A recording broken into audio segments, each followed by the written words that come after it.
All right. So the next thing that you have on your worksheet there is drawing the motor. Now this is probably the most complicated thing to draw, and my suggestion is that we're just going to simplify it as much as possible. We're going to start with a sketch on that front face again. I'm just going to draw a circle to begin with, and you should have recorded what the radius is there, and therefore the diameter is going to be double that there.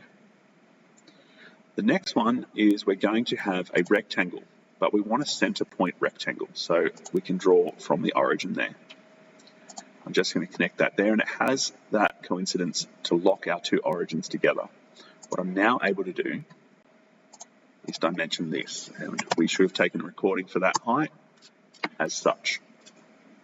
This will allow us to get that correct profile of our motor housing.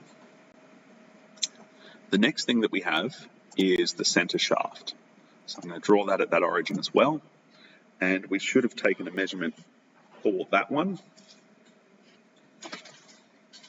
at approximately 2 millimeters.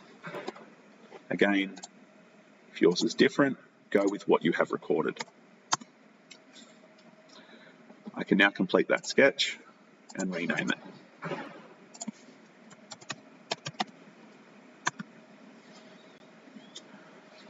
I'm now going to complete my extrusion.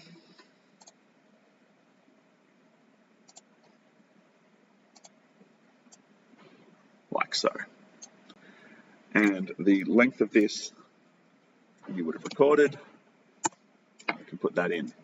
So we're going to do this in 2 steps.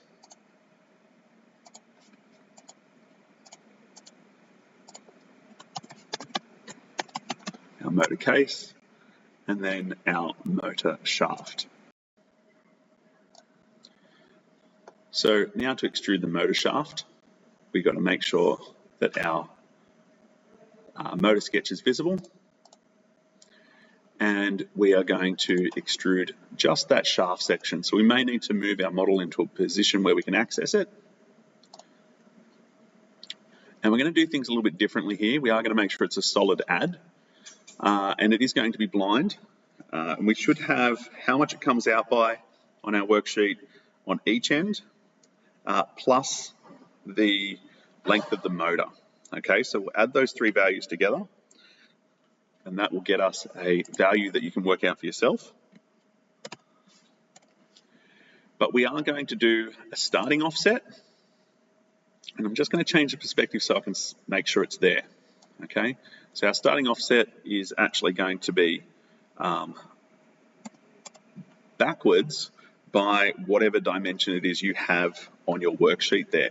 So it should stick out the back a little bit, but it should mostly come out the front. And I can see it there like that. Okay, and I'll now complete that, and I can rename those 2 features.